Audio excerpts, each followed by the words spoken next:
Hi hello അസ്സാം വലൈക്കും welcome back to my channel. ഇന്ന് ഞാൻ എൻ്റെ വീട്ടിൽ നോമ്പ് തുറയുമായിട്ടാണ് വന്നിരിക്കുന്നത്. അപ്പോൾ വീഡിയോയിലോട്ട് കടക്കുന്നതിന് മുന്നായിട്ട് എൻ്റെ ചാനൽ സബ്സ്ക്രൈബ് ചെയ്യാത്തവരുണ്ടെങ്കിൽ പ്ലീസ് ഒന്ന് സബ്സ്ക്രൈബ് ചെയ്ത് ഒന്ന് സപ്പോർട്ട് ചെയ്യണേ. അപ്പം രാവിലെ തന്നെ പത്തിരി വാട്ടാനുള്ള വെള്ളം വെച്ച് കൊടുത്തിട്ടുണ്ട്. വെള്ളം ഇവിടെ തിളച്ച് വന്നപ്പോൾ ഉമ്മ ഇവിടെ പത്തിരി വാട്ടിയെടുക്കുകയാണ് കേട്ടോ. 1.5 കിലോ മാവാണ് കേട്ടോ ഇവിടെ ഉമ്മ കുഴച്ചെടുക്കുന്നത്. അപ്പോൾ പിന്നെ താത്ത ചൂടോടെ കുഴക്കാൻ വേണ്ടിയിട്ട് അമ്മീൻ്റെ കുട്ടി കൊണ്ടുവന്നിട്ട് ഈ മാവിലിട്ടിട്ട് ഒന്ന് ഇടിക്കുകയാണ്. അപ്പോൾ ഇങ്ങനെ ഇടിച്ച് കഴിഞ്ഞ് വെച്ചാൽ നമുക്ക് പെട്ടെന്ന് മാവ് കുഴഞ്ഞും കിട്ടും, സോഫ്റ്റ് ആയിട്ടുള്ള പത്തിരിയും കിട്ടും. അതിന് വേണ്ടിയിട്ടാണ് കേട്ടോ ഇങ്ങനെ ചെയ്യുന്നത്. അപ്പോൾ ഇതൊരു ടിപ്പാണ് കേട്ടോ. ആരെങ്കിലും ചെയ്യാത്തവരുണ്ടെങ്കിൽ ഇങ്ങനെ ഒന്ന് ചെയ്ത് നോക്കണം. മാവ് ഇവിടെ ചൂടാറിയതിന് ശേഷം ഉമ്മ അതാ കുഴച്ചെടുക്കുകയാണ് കേട്ടോ. അങ്ങനെ എല്ലാ മാവും ഇവിടെ ഉമ്മ കുഴച്ചെടുത്തിട്ടുണ്ട്. ഇനി നമുക്ക് ഓരോ മാവും ഉരുട്ടിയെടുത്തിട്ട് നമുക്ക് ഓരോ ബോൾസ് ആക്കിയിട്ട് ഇടാം കേട്ടോ. എന്നിട്ട് പത്തിരി പരത്താൻ വേണ്ടിയിട്ട് എല്ലാ മാവും ഇവിടെ ബോൾസ് ആക്കിയിട്ട് ഇടുന്നുണ്ട്. അപ്പം നാത്തൂനാണ് കേട്ടോ പത്തിരി പരത്തുന്നത്. അപ്പം ഉമ്മ അതിൻ്റെ ഇടയിൽ കൂടെ പോയിട്ട് അടുപ്പ് കത്തിക്കാൻ വേണ്ടിയിട്ട് വിറകൊക്കെ ഇട്ട് കൊടുത്തിട്ട് അടുപ്പ് ഇവിടെ ഉമ്മ കത്തിച്ചെടുത്തിട്ടുണ്ട്. പിന്നെ നമ്മൾ പത്തിരിക്കല്ലാണ് കേട്ടോ അതിൽ വെച്ച് കൊടുത്തിരിക്കുന്നത്. അപ്പോൾ വലിയ പത്തിരിക്കല്ലാണ് വെച്ച് കൊടുത്തിട്ടുണ്ട്. ഇപ്പോൾ വേഗം തന്നെ നമുക്ക് പത്തിരി റെഡിയായി കിട്ടും. പിന്നെ വീട്ടിൽ എല്ലാവരും വന്നു കഴിഞ്ഞാൽ നല്ല രസമാണ് അല്ലേ പണി ചെയ്യാൻ വേണ്ടിയിട്ട്. അപ്പോൾ ഉമ്മാക്കൊരു പ്രത്യേക സന്തോഷമാണ് കേട്ടോ മക്കളൊക്കെ വന്നു കഴിഞ്ഞ് വെച്ചാൽ. ഒരാൾ വന്നിട്ട് ഓരോ ബോൾസ് എടുത്തിട്ട് നമ്മൾ പ്രസ്സിലൊന്ന് അമർത്തി കൊടുക്കൂട്ടെ, എന്നിട്ട് നാത്തൂൻ്റെ കയ്യിൽ പരത്താൻ കൊടുക്കൂട്ടെ. അപ്പോൾ വേഗം തന്നെ ആവും ചെയ്യും. പിന്നെ അടുത്ത ആൾ പത്തിരി ചുട്ടെടുക്കാൻ വേണ്ടിയിട്ട് നിൽക്കട്ടെ. അമ്മയാണ് ഇവിടെ പത്തിരി ചുട്ടെടുക്കാൻ വേണ്ടിയിട്ട് നിൽക്കുന്നത്. അതുകൊണ്ട് തന്നെ നമുക്ക് വേഗം പത്തിരി ഇവിടെ റെഡി ആയിട്ടുണ്ട് കേട്ടോ. നമ്മൾ വീട്ടിൽ വിറകടുപ്പാണ് കേട്ടോ ഉപയോഗിക്കാറ്. ഉമ്മാക്ക് എപ്പോഴും നമ്മൾ വീട്ടിൽ വിരുന്ന് പോയി കഴിഞ്ഞ് വെച്ചാൽ ഉമ്മാക്ക് പുറത്ത് അടുപ്പ് കത്തിക്കണം. അടുപ്പ് കത്തിച്ചിട്ട് അതിൽ തന്നെ കേട്ടോ ഫുഡൊക്കെ ഉണ്ടാക്കുകയുള്ളൂ. അങ്ങനെ നമ്മൾ വേഗം തന്നെ പത്തിരി എല്ലാം ഇവിടെ ചുട്ടെടുത്തിട്ടുണ്ട് കേട്ടോ. അപ്പോൾ നമ്മുടെ പത്തിരി പണി ഇവിടെ കഴിഞ്ഞിട്ടുണ്ട്. പത്തിരിയൊക്കെ ഇവിടെ റെഡി ആയിട്ടുണ്ട് കേട്ടോ. ഇനി നമുക്ക് മക്കൾക്കുള്ള ഫുഡ് കൊടുക്കാം കേട്ടോ. ഇവിടെ കുന്നങ്കായ പൊടി കൊണ്ട് ബീട്രൂട്ട് ഇട്ട് അരച്ചിട്ടുള്ള കുറുക്കാണ് കേട്ടോ കൊടുക്കുന്നത്. അപ്പത്തിന് അനിയന് ഇവിടെ എല്ലാ സാധനങ്ങളും വാങ്ങിയിട്ട് വന്നിട്ടുണ്ട്. അപ്പോൾ നമുക്ക് വേഗം തന്നെ അടുത്ത പണിയിലോട്ട് കിടക്കാം കേട്ടോ. അപ്പോൾ ഞാൻ അടുത്ത പണിയായിട്ട് ചെയ്യുന്നത് കടി ഉണ്ടാക്കുകയാണ് കേട്ടോ. അതിന് വേണ്ടിയിട്ട് നമ്മൾ ഒരു 1/2 കിലോ ഉരുളക്കിഴങ്ങ് എടുത്തിട്ടുണ്ടാവും കേട്ടോ. ഉരുളക്കിഴങ്ങ് എടുത്തിട്ട് നമ്മൾ കുക്കറിലിട്ടിട്ട് ഒന്ന് വേവിക്കാൻ വെക്കാം. അതിലേക്ക് അല്പം ഉപ്പും മഞ്ഞൾപ്പൊടി കുരുമുളക് പൊടി കുറച്ച് വെള്ളം ഒഴിച്ചതിന് ശേഷം നമുക്ക് ഒരു വിസിൽ അടിച്ചെടുക്കാൻ വേണ്ടിയിട്ട് വേവിക്കാൻ വെക്കാം കേട്ടോ. അവിടെ ഉരുളക്കിഴങ്ങ് വെന്ത് വരട്ടെ. അപ്പത്തിന് നമുക്ക് ഇറച്ചി നന്നായിട്ടൊന്ന് കഴുകിയെടുക്കാം കേട്ടോ. ആദ്യം ഞാൻ ചിക്കനാണ് കേട്ടോ കഴുകുന്നത്. ചിക്കൻ നന്നായിട്ട് കഴുകുന്നുണ്ട്. അവിടെ ഒരു വെയിലുണ്ട് കേട്ടോ. വെയിലുള്ളത് കൊണ്ടാണ് കേട്ടോ ആ ഒരു വെളിച്ചം അപ്പോൾ നന്നായിട്ട് ചിക്കൻ ഇവിടെ കഴുകി എടുത്തിട്ടുണ്ട് കേട്ടോ. പിന്നെ അടുത്തത് ബീഫാണ് കേട്ടോ കഴുകിയെടുക്കുന്നത്. അപ്പോൾ ബീഫ് നന്നായിട്ട് നമുക്ക് 2-3 പ്രാവശ്യം വെള്ളത്തിലിട്ടിട്ട് നന്നായിട്ടൊന്ന് കഴുകിയെടുക്കണം. ഇനി ബീഫ് കുക്കറിലിട്ടിട്ട് കുറച്ച് മസാലയൊക്കെ ചേർത്തിട്ട് വേവിക്കാൻ വെക്കുന്നുണ്ട്. അപ്പോൾ അത് വെന്ത് വരട്ടെ. അപ്പോഴത്തേക്കും നമ്മുടെ ഉരുളക്കിഴങ്ങ് ഇവിടെ വെന്ത് വന്നിട്ടുണ്ട്. അപ്പോൾ നമുക്ക് അതിൻ്റെ വെള്ളമൊക്കെ ഒന്ന് അരിച്ചെടുക്കാൻ വേണ്ടിയിട്ട് ഒഴിച്ചു കൊടുക്കുന്നുണ്ട് കേട്ടോ. അപ്പോൾ ഇവിടെ ഉരുളക്കിഴങ്ങ് അരിച്ചെടുത്തിട്ടുണ്ട്. ഇനി നമുക്ക് ഉരുളക്കിഴങ്ങൊന്ന് ഉടച്ചു കൊടുക്കാം കേട്ടോ. അപ്പോൾ നന്നായിട്ടൊന്ന് ഉടച്ചു കൊടുക്കണം. ഇത് നമുക്ക് കടിക്ക് വേണ്ടിയിട്ടാണ് കേട്ടോ, കട്ട്ലേറ്റ് ഉണ്ടാക്കാൻ വേണ്ടിയിട്ടാണ്. ഇനി അടുത്തത് നമ്മൾ കടിക്ക് വേണ്ടിയിട്ടുള്ള ചിക്കനാണ് കേട്ടോ ഇവിടെ വേവിച്ചെടുക്കുന്നത്. അതിലേക്ക് അല്പം മഞ്ഞൾപ്പൊടി ഉപ്പും ഇട്ടിട്ട് കുറച്ച് വെളിച്ചെണ്ണ ഒഴിച്ചിട്ട് കുക്കറിൽ വേവിച്ചെടുക്കുകയാണ് കേട്ടോ.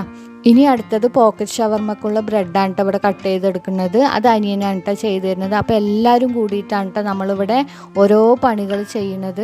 നല്ല രസമാണല്ലേ എല്ലാവരും കൂടി പണി ചെയ്യാൻ. അപ്പോൾ ഇങ്ങനെ ഓരോരുത്തരും ഓരോ പണി ഏറ്റെടുത്തിട്ടാണ് കേട്ടോ ചെയ്യണത്. അപ്പോൾ മക്കളും മക്കളുടെ മക്കളൊക്കെ ആയിട്ട് നല്ല രസമുണ്ടായിരുന്നു കേട്ടോ. ഇനി നമ്മൾ അടുത്ത കടി ഉണ്ടാക്കാൻ പോകുന്നത് ചിക്കൻ റോളിനുള്ള മാവ് കുഴച്ച് വെക്കുകയാണ് കേട്ടോ. അപ്പോൾ അത് ഈസ്റ്റൊക്കെ ഇട്ടിട്ട് അതൊരു 2 മണിക്കൂർ വെക്കണമല്ലോ. അപ്പോൾ ആദ്യം തന്നെ അത് കുഴച്ച് വെക്കുകയാണ് കേട്ടോ. അപ്പോൾ എണ്ണയൊക്കെ തേച്ചിട്ട് അത് കുഴച്ച് വെക്കുന്നുണ്ട്. എന്നിട്ട് അത് അവിടെ മൂടിയിട്ട് മാറ്റി വെക്കുന്നുണ്ട്. ഇനി നമ്മൾ കേബേജാണ് കേട്ടോ അരിയുന്നത്. അനിയനാണ് കേട്ടോ ഇതൊക്കെ അരിഞ്ഞ് തരുന്നത്. അനിയനും താത്താൻ്റെ മോനും ഉണ്ട് കേട്ടോ. അവർക്കാണ് കേട്ടോ ഈ പണിയൊക്കെ കൊടുത്തിരിക്കുന്നത്. അപ്പോൾ അവർ അതൊക്കെ ഒന്ന് പോക്കറ്റ് ഷവർമ്മക്കുള്ളതൊക്കെ അരിഞ്ഞെടുക്കുന്നുണ്ട്. അതിൻ്റെ ഇടയിൽ കൂടെ ഓരോരുത്തരും ഓരോ പണി ചെയ്യുന്നുണ്ട് കേട്ടോ. ഉള്ളിയും തക്കാളിയും പച്ചമുളക് അരിയലും ഒക്കെ ചെയ്തിട്ടുണ്ട് കേട്ടോ. അപ്പോൾ അതിൻ്റെ ഇടയിൽ കൂടെയാണ് നമ്മൾ കട്ട്ലേറ്റ് ഉണ്ടാക്കാൻ വേണ്ടിയിട്ടുള്ളത് ഇവിടെ എല്ലാം റെഡിയാക്കിയിട്ടുണ്ട് കേട്ടോ. മസാലയൊക്കെ ഇവിടെ കട്ട്ലേറ്റിന് റെഡിയാക്കിയിട്ടുണ്ട്. അപ്പോൾ അത് റെഡിയാക്കിയിട്ട് അവർക്ക് കൊടുത്തപ്പോൾ തന്നെ അനിയനും താത്താൻ്റെ മോനും കൂടിയിട്ട് ഇവിടെ കട്ട്ലേറ്റൊക്കെ റെഡിയാക്കി തന്നിട്ടുണ്ട് കേട്ടോ. അതിൻ്റെ ഇടയിൽ കൂടെ താത്ത അടുപ്പ് കത്തിച്ചിട്ട് ഇവിടെ കറി വെക്കാനുള്ളത് റെഡിയാക്കിയിട്ടുണ്ട് കേട്ടോ. അപ്പോൾ ആദ്യം തന്നെ ബീഫ് കറിയാണ് കേട്ടോ വെക്കുന്നത്. അതിൻ്റെ ഇടയിൽ കൂടെ പോക്കറ്റ് ഷവർമ ഉണ്ടാക്കിയെടുക്കുന്നുണ്ട് കേട്ടോ.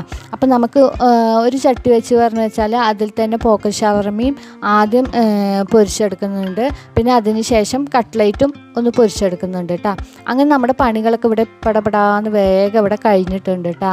എന്താണ് ഓരോരുത്തരും ഓരോ പണി ചെയ്യുന്നതുകൊണ്ട് തന്നെ നമുക്ക് വേഗം തന്നെ പണികൾ ഇവിടെ കഴിഞ്ഞിട്ടുണ്ട്. ഇനി നമുക്ക് അവിടെ ചിക്കൻ റോളാണ് കേട്ടോ പരത്തിയെടുക്കുന്നത്. അപ്പോൾ ചിക്കൻ റോളാണ് ഇനി അടുത്തത് ഉണ്ടാക്കാനുള്ളൂ. അപ്പോൾ അതും ചെയ്തെടുക്കുന്നുണ്ട് കേട്ടോ. അങ്ങനെ ഇവിടെ പോക്കറ്റ് ഷവർമ ഇവിടെ പൊരിച്ചെടുക്കുന്നുണ്ട് കേട്ടോ.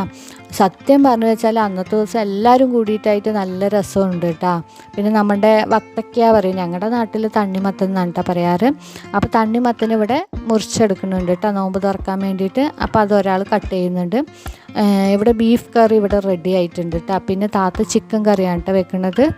ചിക്കൻ കുറുമയാണ് വെക്കുന്നത്. അപ്പോൾ അതിലേക്ക് തേങ്ങ അരച്ചിട്ടുള്ള കുറുമയാണ് വെക്കുന്നത്. അതിന് വേണ്ടിയിട്ടുള്ള ഉള്ളിയാണ് വഴറ്റിയെടുക്കുന്നത്. ഈ വീഡിയോ ലോങ് ആയതുകൊണ്ട് തന്നെ കുറച്ചായിട്ടാണ് നമ്മൾ ഇതിൽ ആഡ് ചെയ്തിട്ടുള്ളൂ. അപ്പോൾ അതിലേക്ക് ഉരുളക്കിഴങ്ങ് ഇട്ട് കൊടുത്തിട്ടുണ്ട്, ഇറച്ചി ഇട്ട് കൊടുത്തിട്ട് നന്നായിട്ട് ഇളക്കി കൊടുക്കുന്നുണ്ട്. അപ്പോൾ അതവിടെ ഇരിക്കട്ടെ. ഇനി അടുത്തത് ഇവിടെ നമ്മൾ നെയ്ച്ചോറാണ് വെക്കുന്നത്. ഒക്കെ പുറത്ത് അടുപ്പിലാണ് നമ്മൾ വെച്ചിരിക്കുന്നത്. നമ്മുടെ വീട്ടിൽ കുറേ സ്ഥലം ഉള്ളത് കൊണ്ട് തന്നെ നമ്മളെപ്പോഴും പുറത്താണ് വീട്ടിൽ പോയാൽ വെക്കാറുള്ളത്. പിന്നെ ഉമ്മാക്ക് പറഞ്ഞാൽ അടുപ്പിൽ വെക്കണം, അതാണ് ഇഷ്ടം. അപ്പോൾ നമ്മളെപ്പോഴും അടുപ്പിലാണ് അവിടെ പോയാൽ വെക്കാറ്. നല്ല രസമാണ് കേട്ടോ. അപ്പോൾ ഇവിടെ താത്ത നെയ്ച്ചോറ് വെക്കാൻ വേണ്ടിയിട്ടുള്ളത് എല്ലാം താളിച്ചെടുത്തിട്ട് നെയ്ച്ചോറും വെക്കുന്നുണ്ട് കേട്ടോ. അപ്പോൾ അതിൻ്റെ ഇടയിൽ കൂടെ നമ്മുടെ ഇവിടെ കടികളൊക്കെ റെഡി ആയിട്ടുണ്ട്. നമ്മളത് ഓരോ പാത്രത്തിൽ വെച്ചിട്ടുണ്ട്. ഇനി നമ്മൾ തൊടിയിൽ പോയപ്പോൾ മക്കളെ നോക്കാൻ വേണ്ടി പോയിക്കുക. മക്കൾ അവിടെ ഇരുന്ന് കളിക്കുന്നുണ്ട് കേട്ടോ. ഇനി പോക്കറ്റ് ഷവർമയിൽ മോള് ഇതാ ഫില്ല് ചെയ്ത് കൊടുക്കുന്നുണ്ട് കേട്ടോ. അപ്പോൾ അത് ഫില്ല് ചെയ്ത് കൊടുക്കുന്നുണ്ട്. അപ്പോഴത്തേന് ഏകദേശം സമയമൊക്കെ അയക്കുന്നുണ്ട് കേട്ടോ. 6 മണിയായപ്പോൾ ഇക്ക നോമ്പ് തുറക്കാൻ വേണ്ടിയിട്ട് വന്നിട്ടുണ്ട് കേട്ടോ. അപ്പോൾ അതാ കുട്ടികൾക്കുള്ള സ്നാക്സൊക്കെ വാങ്ങിയിട്ടാണ് കേട്ടോ വന്നിരിക്കുന്നത്.